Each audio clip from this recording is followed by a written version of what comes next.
Hello बेटे, आवाज आ रही है? पहले दसो बेटे, अज आप सैकेंड यूनिट है जो आप स्टार्ट करना है।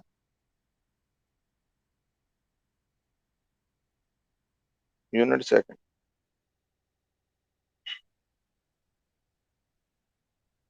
सैकेंड यूनिट अपने को की है बेटे, काइनेमेटिक।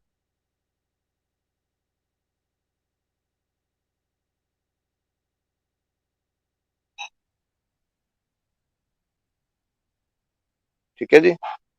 मोशन जनरली आप जो स्टडी करते हैं, इट इज स्टडीड मोशन आप कह सकते हैं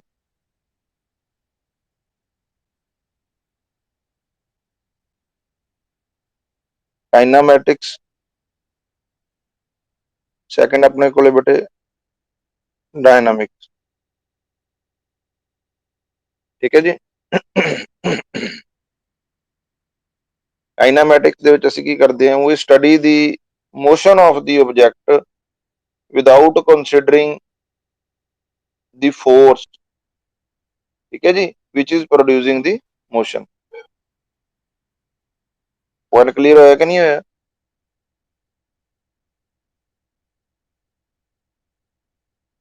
ਕਾਈਨਾਮੈਟਿਕਸ ਦੇ ਵਿੱਚ ਅਸੀਂ ਬੇਟੇ ਕਿਵੇਂ ਸਟੱਡੀ ਕਰਦੇ ਹਾਂ, ਅਸੀਂ ਸਿਰਫ ਮੋਸ਼ਨ ਨੂੰ ਸਟੱਡੀ ਕਰਦੇ ਹਾਂ। ਲਾਊਡ ਸਪੀਕਰ ਆਫ ਕਰੋ ਬੇਟੇ। ਮੋਸ਼ਨ ਕੌਣ ਪ੍ਰੋਡਿਊਸ ਕਰ ਰਿਹਾ ਹੈ, ਉਹਨੂੰ ਅਸੀਂ ਸਟੱਡੀ ਨਹੀਂ ਕਰਦੇ। ਠੀਕ ਹੈ ਜੀ, ਕਹਿੰਦਾ ਮਤਲਬ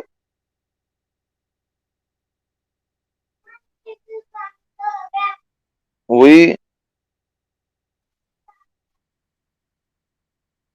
do not study the agent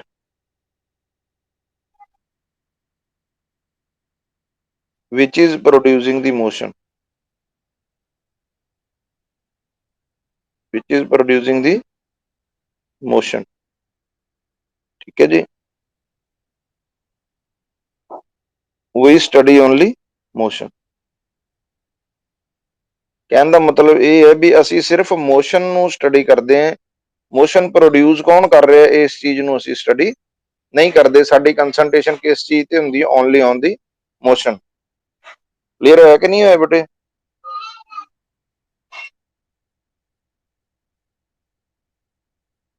so first ਆਪਾਂ ਡਿਸਕਸ ਕਰਦੇ ਹਾਂ, what is motion.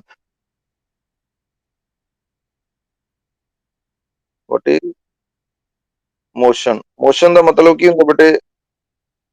9th class 10th class ਦੇ ਵਿੱਚ ਤੁਸੀਂ ਪੜ੍ਹਿਆ ਸੀ ਗਤੀ। ਗਤੀ ਕੀ ਹੁੰਦਾ ਹੈ? ਸਪੀਡ ਵੈਲੋਸਿਟੀ ਉਹ ਹੋਰ ਚੀਜ਼ ਕਹਿ ਸਕਦੇ ਆ ਕੁਝ ਹੱਦ ਤੱਕ। ਮੋਸ਼ਨ ਦਾ ਮਤਲਬ ਜਦੋਂ ਬਾਡੀ ਕੀ ਕਰਦੀ ਹੈ, ਇੱਕ ਥਾਂ ਤੋਂ ਦੂਸਰੀ ਥਾਂ ਤੱਕ ਮੂਵ ਕਰਕੇ ਜਾਂਦੀ ਹੈ, ਆਪਦੇ ਸਰਾਊਂਡਿੰਗਸ ਦੇ ਮੁਕਾਬਲੇ ਆਪਦੀ ਪੋਜੀਸ਼ਨ ਨੂੰ ਕੀ ਕਰਦੀ ਹੈ, ਚੇਂਜ ਕਰਦੀ ਹੈ। ਆਪਾਂ ਕਹਿ ਦਿੰਦੇ ਹਾਂ object is in motion. Clear ਹੋਇਆ ਕਿ ਨਹੀਂ ਹੋਇਆ ਬੇਟੇ? What is motion? ਆਪਾਂ ਕਹਿ ਸਕਦੇ ਹਾਂ if a body changes its position, changes its position with respect to its surrounding, with respect to its surroundings, then body is said to be in motion।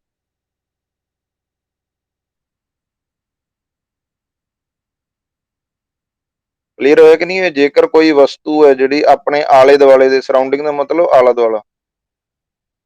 ਠੀਕ ਹੈ ਜੀ, if a body changes its position, ਆਪਣੇ ਆਲੇ ਦੁਆਲੇ ਦੇ ਮੁਕਾਬਲੇ ਆਪਦੀ position ਨੂੰ ਕੀ ਕਰ ਰਹੀ ਹੈ? ਚੇਂਜ ਕਰ ਰਹੀ ਹੈ। Then we will say object ਹੈ ਜਿਹੜਾ ਉਹ ਆਪਣੇ ਕੋਲ ਕੀ ਹੈ? ਮੋਸ਼ਨ ਦੇ ਵਿੱਚ ਹੈ। ਠੀਕ ਹੈ, ਇਹ ਕਾਈਨਾਮੈਟਿਕਸ ਦੇ ਵਿੱਚ ਆਪਾਂ ਸਟੱਡੀ ਕਰਾਂਗੇ। ਇੱਕ ਆ ਆਪਣਾ ਰਹਿ ਗਿਆ ਡਾਇਨਾਮਿਕਸ। ਕਾਈਨਾਮੈਟਿਕਸ ਕੀ ਸੀਗਾ? Study of motion without cause। ठीक है जी, producing it, without cause producing it. कहना मतलब ਕਾਈਨਾਮੈਟਿਕਸ ਦੇ ਵਿੱਚ ਅਸੀਂ ਫੋਰਸ ਬਾਰੇ ਨਹੀਂ ਪੜ੍ਹਦੇ,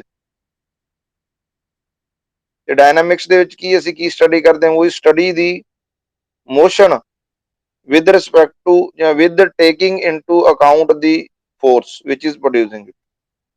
ਕਲੀਅਰ ਹੋਇਆ ਕਿ ਨਹੀਂ ਹੋਇਆ ਬੇਟੇ? ਕਾਈਨਾਮੈਟਿਕਸ ਦੇ ਵਿੱਚ ਅਸੀਂ ਕਿਹੜੀ ਚੀਜ਼ ਤੇ ਕਨਸੈਂਟਰੇਟ ਕਰਦੇ ਹਾਂ, ਇਕੱਲੇ ਮੋਸ਼ਨ ਤੇ ਡਾਇਨਾਮਿਕਸ ਦੇ ਵਿੱਚ ਕਿਸ ਚੀਜ਼ ਤੇ ਕਨਸੈਂਟਰੇਟ ਕਰਦੇ ਹਾਂ ਬੇਟੇ? ਬੇਟੇ ਲਾਊਡ ਸਪੀਕਰ ਆਫ ਕਰੋ, ਕੌਣ ਲਾਊਡ ਸਪੀਕਰ ਆਨ ਕਰਦਾ? ਈਅਰਫੋਨ ਯੂਜ਼ ਕਰਿਆ ਕਰੋ ਨਾ ਬੇਟੇ। ਜੇ ਤੁਸੀਂ ਲਾਊਡ ਸਪੀਕਰ ਆਨ ਕਰ ਲੈਂਦੇ ਹੋ, ਸਾਰੀ ਕਲਾਸ ਦੇ ਵਿੱਚ ਡਿਸਟਰਬੈਂਸ ਸ਼ੁਰੂ ਹੋ ਜਾਂਦੀ ਹੈ। ਡਾਇਨਾਮਿਕਸ ਦਾ ਮਤਲਬ we will take into account the force which is producing the motion, we will also study the force। Clear ਹੋਇਆ ਕਿ ਨਹੀਂ ਹੋਇਆ ਬੇਟੇ ਕਾਈਨਾਮੈਟਿਕਸ ਤੇ ਡਾਇਨਾਮਿਕਸ ਦੇ ਵਿੱਚ ਫਰਕ? ਹਾਂਜੀ, ਸੋ ਮੋਸ਼ਨ ਆਪਣੇ ਕੋਲ ਕੀ ਹੈ, if a object is changing its position with respect to its surrounding then object is said to be in motion। ਠੀਕ ਹੈ ਜੀ, ਮੋਸ਼ਨ ਨੂੰ ਆਪਾਂ ਪੰਜਾਬੀ ਚ ਕਹਿੰਦੇ ਸੀ ਗਤੀ। ਹੁਣ ਇਹ ਕਿੰਨੀ ਤਰ੍ਹਾਂ ਦਾ ਹੈ, ਜੇ ਆਪਾਂ ਮੋਟਾ ਡਿਸਕਸ ਕਰੀਏ ਟਾਈਪਸ। ਪਹਿਲਾ ਹੋ ਗਿਆ ਸਟੇਟ ਲਾਈਨ ਮੋਸ਼ਨ, ਜਿਹੜਾ ਪਹਿਲਾ ਚੈਪਟਰ ਆਪਾਂ ਸ਼ੁਰੂ ਕਰਨਾ। Straight line motion, straight line motion ਦਾ ਦੂਸਰਾ ਨਾਮ ਕੀ ਹੈ ਬੇਟੇ? ਹਾਂਜੀ ਬੇਟੇ, ਰੈਕਟੀਲੀਨੀਅਰ ਮੋਸ਼ਨ। ਕੀ ਨਾਮ ਹੈ? ਰੈਕਟੀਲੀਨੀਅਰ motion। ਠੀਕ ਹੈ ਜੀ, if a object is moving in a straight line then such type of motion is called motion in a straight line। Clear ਹੋ ਗਿਆ ਕਿ ਨਹੀਂ ਹੋ ਗਿਆ ਬੇਟੇ? ਰੈਕਟੀਲੀਨੀਅਰ ਮੋਸ਼ਨ ਕੀ ਹੈ? ਜਦੋਂ ਆਬਜੈਕਟ ਕਿਵੇਂ ਮੂਵ ਕਰਦਾ ਹੈਗਾ? ਸਟ੍ਰੇਟ ਲਾਈਨ ਦੇ ਵਿੱਚ। when object moves in a straight line। ਦੱਸੋ ਬੇਟੇ ਪੁਆਇੰਟ ਕਲੀਅਰ ਹੋਇਆ ਕਿ ਨਹੀਂ ਹੋਇਆ? ਠੀਕ ਹੈ ਜੀ,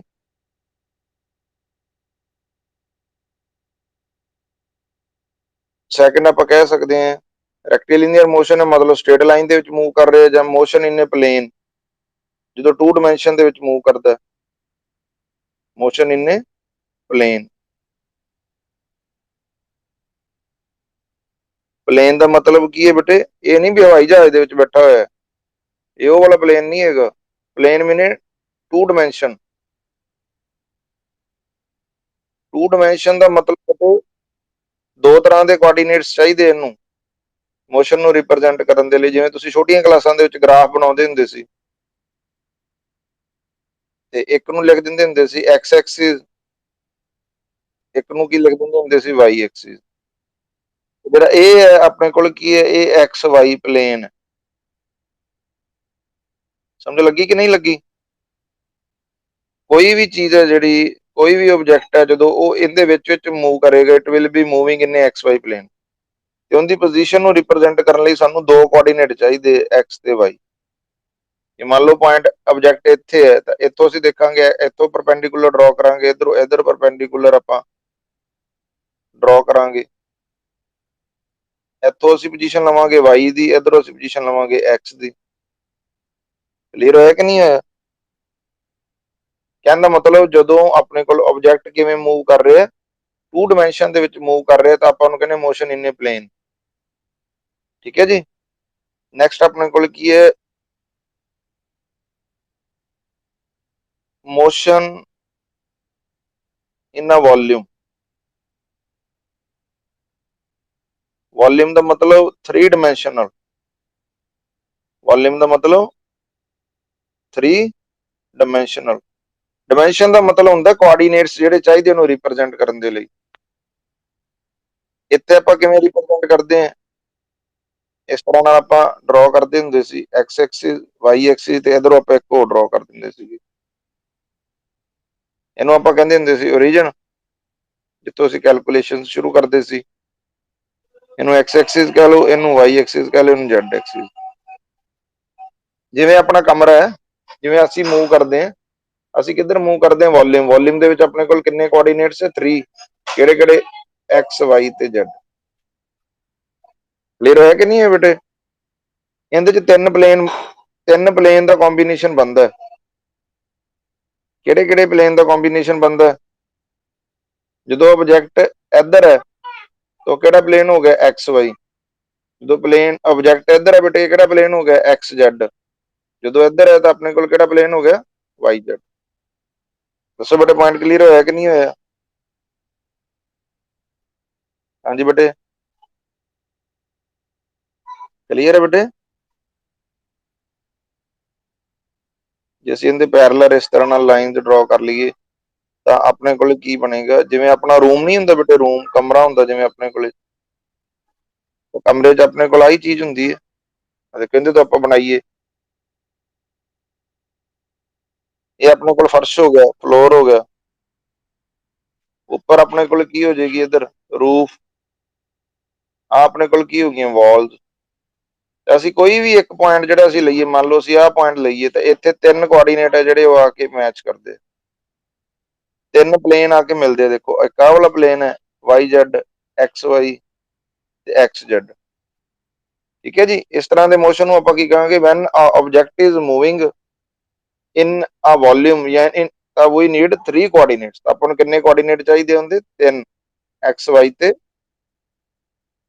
ਕਲੀਅਰ ਹੋਇਆ ਕਿ ਨਹੀਂ ਹੋਇਆ? ਸੋ ਨਾਲ ਨਾਲ ਅਸੀਂ ਆ ਵੀ ਕਰ ਲਿਆ, ਵਨ ਡਾਇਮੈਂਸ਼ਨ ਮੋਸ਼ਨ ਕੀ ਹੈ? Motion in a straight line. One dimension motion means motion in a straight line.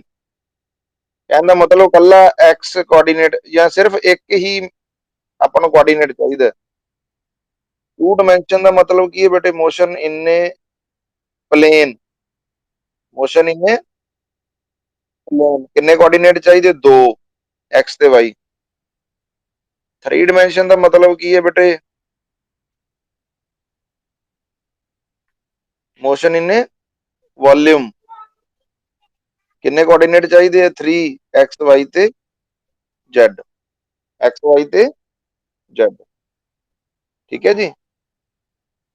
Similarly ਆਪਾਂ ਇੱਕ ਚੀਜ਼ ਹੋਰ ਕਰ ਸਕਦੇ ਹਾਂ, ਸਰਕੂਲਰ ਮੋਸ਼ਨ।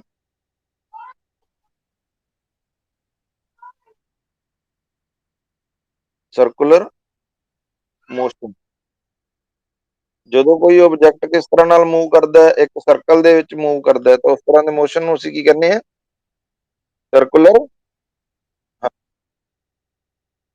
ਠੀਕ ਹੈ ਜੀ। ਇਫ ਆਬਜੈਕਟ ਇਜ਼ ਮੂਵਿੰਗ, ਮੰਨ ਲਓ this is the centre, object is moving in anti clockwise direction. ਦੋ ਤਰ੍ਹਾਂ ਦੀਆਂ ਡਾਇਰੈਕਸ਼ਨ ਹੁੰਦੀਆਂ, ਇੱਕ ਹੁੰਦੀ ਹੈ ਐਂਟੀ ਕਲੌਕਵਾਈਜ਼, ਇੱਕ ਹੁੰਦੀ ਹੈ ਕਲੌਕਵਾਈਜ਼। ਕਲੌਕਵਾਈਜ਼ ਮਤਲਬ ਘੜੀ ਦੀ ਸੂਈ ਦੀ ਦਿਸ਼ਾ ਦੇ ਵਿੱਚ।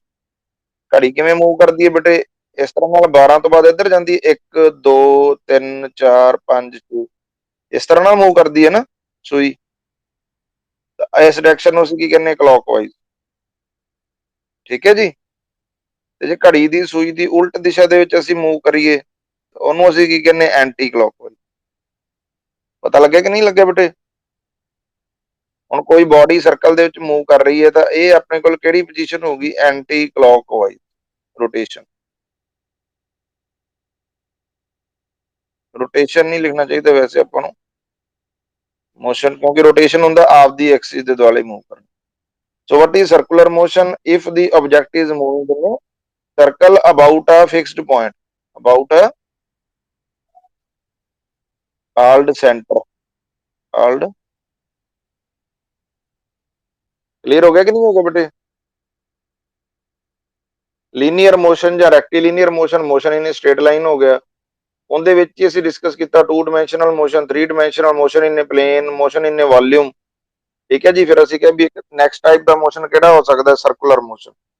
ਇਹ ਸੀਗੀਆਂ ਮੋਸ਼ਨ ਦੀਆਂ ਟਾਈਪ। ਠੀਕ। ਨੈਕਸਟ ਦੇਖੋ, ਵਾਟ ਇਜ਼ ਰੈਸਟ?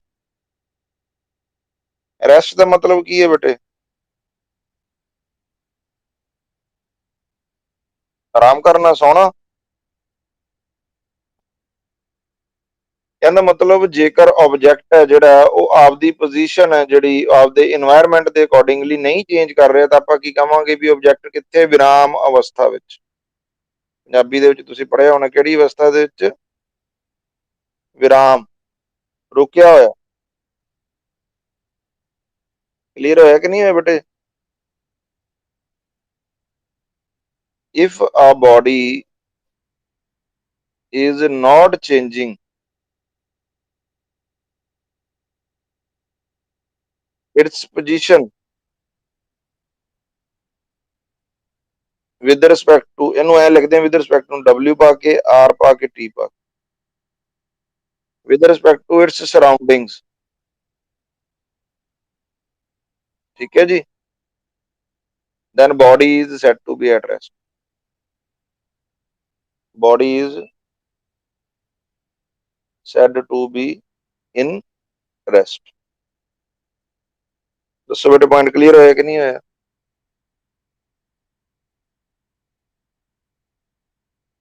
ਮੋਸ਼ਨ ਦਾ ਮਤਲਬ ਕੀ ਸੀ? ਜਦੋਂ ਬਾਡੀ ਆਪਦੀ ਪੋਜੀਸ਼ਨ ਨੂੰ ਕੀ ਕਰ ਰਹੀ ਸੀ? ਚੇਂਜ ਕਰ ਰਹੀ ਸੀ।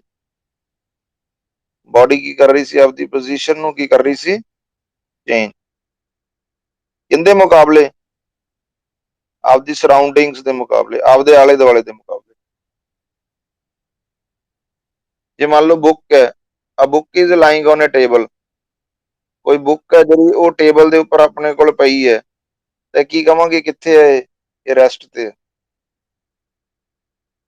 ਤੁਸੀਂ ਇੱਕ ਬਾਲ ਨੂੰ ਕੀ ਕੀਤਾ?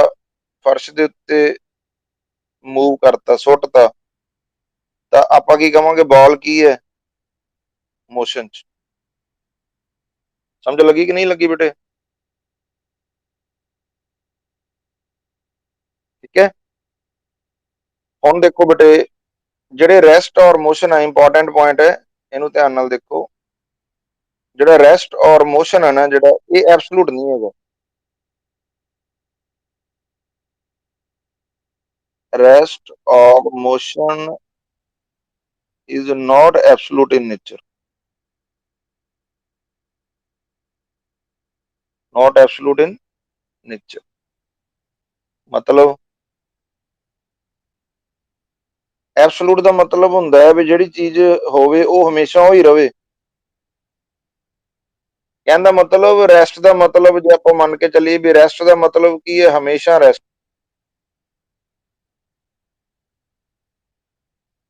ਠੀਕ ਹੈ ਜੀ। ਮੋਸ਼ਨ ਦਾ ਮਤਲਬ ਜੇ ਆਪਾਂ ਕਹੀਏ ਆਲਵੇਜ਼ ਮੋਸ਼ਨ। ਜੇਕਰ ਆਹ ਵਾਲੀ ਸਿਚੁਏਸ਼ਨ ਆ ਜਾਂਦੀ ਹੈ ਤਾਂ ਆਪਾਂ ਕਹਾਂਗੇ ਵੀ ਮੋਸ਼ਨ ਕਿਸ ਤਰ੍ਹਾਂ ਦਾ? ਐਬਸਲੂਟ। ਐਬਸਲੂਟ ਦਾ ਮਤਲਬ ਪਤਾ ਲੱਗਿਆ ਕਿ ਨਹੀਂ ਲੱਗਿਆ? ਹਮੇਸ਼ਾ ਹੀ। ਦੱਸੋ ਬੇਟੇ ਪੁਆਇੰਟ ਕਲੀਅਰ ਹੋਇਆ ਕਿ ਨਹੀਂ ਹੋਇਆ?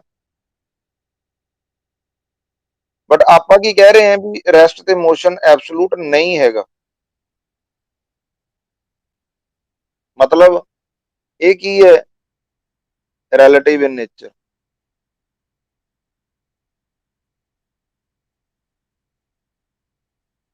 ਰਿਲੇਟਿਵ ਇਨ ਨੇਚਰ,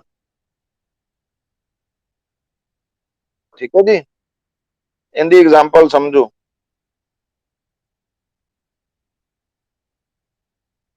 ਲੈਟ ਅਸ ਟੇਕ, ਆਪਣੇ ਕੋਲੇ ਕੀ ਹੈ? ਆ ਬੱਸ ਇਜ਼ ਮੂਵਿੰਗ, ਕੋਈ ਬੱਸ ਹੈ ਉਹ ਮੂਵ ਕਰ ਰਹੀ ਹੈ, ਉਹਦੇ ਵਿੱਚ ਦੋ ਪੈਸੇਂਜਰ ਬੈਠੇ, ਇੱਕ ਏ ਇੱਕ ਬੀ। ਠੀਕ ਹੈ ਜੀ। ਬੱਸ ਕੀ ਕਰ ਰਹੀ ਹੈ? ਮੂਵ ਕਰ ਰਹੀ ਹੈ। ਕਲੀਅਰ ਹੋਇਆ ਕਿ ਨਹੀਂ ਹੋਇਆ? ਜਿਹੜੇ ਬਾਹਰ ਦਰਖਤ ਲੱਗੇ ਹੋਏ ਹੈ, ਜੇਕਰ ਅਸੀਂ ਉਹਨਾਂ ਦੇ ਮੁਕਾਬਲੇ ਦੇਖੀਏ ਜਾਂ ਗਰਾਊਂਡ ਦੇ ਮੁਕਾਬਲੇ ਵੇਖੀਏ, ਧਰਤੀ ਦੇ ਮੁਕਾਬਲੇ ਵੇਖੀਏ, ਤਾਂ ਪੈਸੇਂਜਰ ਕੀ ਕਰ ਰਹੇ? ਏ ਤੇ ਬੀ ਕੀ ਕਰ ਰਹੇ? ਮੂਵ ਕਰ ਰਹੇ। ਦੱਸੋ ਬੇਟੇ ਪੁਆਇੰਟ ਕਲੀਅਰ ਹੋਇਆ ਕਿ ਨਹੀਂ ਹੋਇਆ? ਏ ਤੇ ਬੀ ਕੀ ਕਰ ਰਹੇ ਆ ਬੇਟੇ? ਕਿਉਂ ਮੂਵ ਕਰ ਰਹੇ? ਕਿਉਂਕਿ ਬੱਸ 'ਚ ਬੈਠੇ ਹੈ ਤੇ ਬੱਸ ਚੱਲ ਰਹੀ ਹੈ। ਜਿਵੇਂ ਆਪਾਂ ਮੰਨ ਲਓ ਇੱਕ ਪਿੰਡ ਤੋਂ ਦੂਜੇ ਪਿੰਡ ਤੱਕ ਜਾਣਾ ਹੋਵੇ, ਆਪਾਂ ਬੱਸ ਦੇ ਵਿੱਚ ਬੈਠ ਜਾਈਏ ਤਾਂ ਆਪਾਂ ਇੱਕ ਪਿੰਡ ਤੋਂ ਦੂਜੇ ਪਿੰਡ ਤੱਕ ਚਲੇ ਜਾਂਦੇ ਆ ਨਾ। ਇਹਦਾ ਮਤਲਬ ਬੱਸ ਕੀ ਕਰ ਰਹੀ ਸੀਗੀ? ਗਤੀ ਕਰ ਰਹੀ ਸੀ, ਮੋਸ਼ਨ 'ਚ ਸੀ। ਪਰ ਏ ਤੇ ਬੀ ਵੇਖੋ ਇੱਕ ਦੂਜੇ ਦੇ ਮੁਕਾਬਲੇ, ਭਾਵੇਂ ਬੱਸ ਮੂਵ ਕਰ ਰਹੀ ਹੈ ਪਰ ਏ ਤੇ ਬੀ ਤੇ ਇੱਕ ਦੂਜੇ ਦੇ ਸਾਹਮਣੇ ਹੀ ਬੈਠੇ ਹੋਏ ਆ ਨਾ। ਇਹਦਾ ਮਤਲਬ ਕੀ ਹੈ? ਨਾਟ ਚੇਂਜਿੰਗ देयर ਪੋਜੀਸ਼ਨ।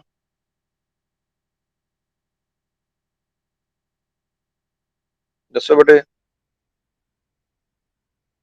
ਇਹਦਾ ਮਤਲਬ ਕੀ ਹੈ? ਏ ਤੇ ਬੀ ਇੱਕ ਦੂਸਰੇ ਦੇ ਮੁਕਾਬਲੇ ਕਿੱਥੇ ਹੈ? ਰੈਸਟ 'ਚ। ਐਂ ਹੁੰਦਾ ਨਾ ਬੇਟੇ, ਜਿਹੜਾ ਆਪਣੀ ਸਵਾਰੀ ਸਾਹਮਣੇ ਬੈਠੀ ਹੁੰਦੀ ਹੈ ਉਹ ਆਪਣੇ ਸਾਹਮਣੇ ਹੀ ਬੈਠੀ ਰਹਿੰਦੀ, ਭਾਵੇਂ ਬੱਸ ਮੂਵ ਕਰ ਰਹੀ ਹੁੰਦੀ ਹੈ। ਇਹ ਤਾਂ ਨਹੀਂ ਹੁੰਦੀ ਵੀ ਨਾਲ ਵਾਲੀ ਸਵਾਰੀ ਅੱਗੇ ਚਲੀ ਜਾਂਦੀ, ਅਸੀਂ ਪਿੱਛੇ ਰਹਿ ਜਾਂਦੇ ਹਾਂ ਬੱਸ ਦੇ ਵਿੱਚ। ਸਮਝ ਲੱਗੀ ਕਿ ਨਹੀਂ ਲੱਗੀ ਬੇਟੇ? ਕਲੀਅਰ ਹੋ ਗਿਆ ਕਿ ਨਹੀਂ ਹੋ ਗਿਆ ਬੇਟੇ? ਇਹਦਾ ਮਤਲਬ ਕੀ ਹੈ ਵੀ ਜਿਹੜੇ A ਤੇ B ਹੈ ਉਹ ਇੱਕ ਦੂਸਰੇ ਦੇ ਮੁਕਾਬਲੇ ਤਾਂ ਰੈਸਟ ਦੇ ਵਿੱਚ ਹੈ, ਪਰ ਬਾਹਰ ਵਾਲੇ ਗਰਾਊਂਡ ਦੇ ਮੁਕਾਬਲੇ ਜੇ ਅਸੀਂ ਉਹਨੂੰ ਵੇਖਦੇ ਹਾਂ ਤਾਂ ਉਹਦੇ ਮੁਕਾਬਲੇ ਕੀ ਹੈ, ਇਟ ਇਜ਼ ਇਨ ਮੋਸ਼ਨ। ਇਹਦਾ ਮਤਲਬ ਇੱਕੋ ਸਮੇਂ A ਤੇ B ਹੈ ਜਿਹੜੇ ਉਹ ਮੋਸ਼ਨ ਦੇ ਵਿੱਚ ਵੀ ਹੈਗੇ ਆ। ਇੱਕੋ ਸਮੇਂ A ਤੇ B ਕੀ ਹੈ, ਰੈਸਟ 'ਚ ਵੀ ਹੈਗੇ। ਇਹ ਚੀਜ਼ ਕਿਵੇਂ ਪੋਸੀਬਲ ਹੋਈ? Due to the relative motion. ਇਹਦੇ ਕਰਕੇ ਰਿਲੇਟਿਵ ਮੋਸ਼ਨ। ਕਿਉਂਕਿ ਜਦੋਂ ਅਸੀਂ ਕਿਹਾ ਵੀ ਇਹ ਮੋਸ਼ਨ ਦੇ ਵਿੱਚ ਹੈ ਤਾਂ ਅਸੀਂ ਕਿਹਨੂੰ ਕੰਸੀਡਰ ਕੀਤਾ? ਗਰਾਊਂਡ ਨੂੰ। ਅਸੀਂ ਰੈਫਰੈਂਸ ਕਿਹਨੂੰ ਲਿਆ? ਗਰਾਊਂਡ ਨੂੰ। ਤੇ ਜਦੋਂ ਆਪਣੇ ਕੋਲ ਬਾਡੀ ਰੈਸਟ ਦੇ ਵਿੱਚ ਸੀ ਤਾਂ ਉਦੋਂ ਅਸੀਂ ਰੈਫਰੈਂਸ ਕਿਹਨੂੰ ਲਿਆ? ਹਾਂਜੀ,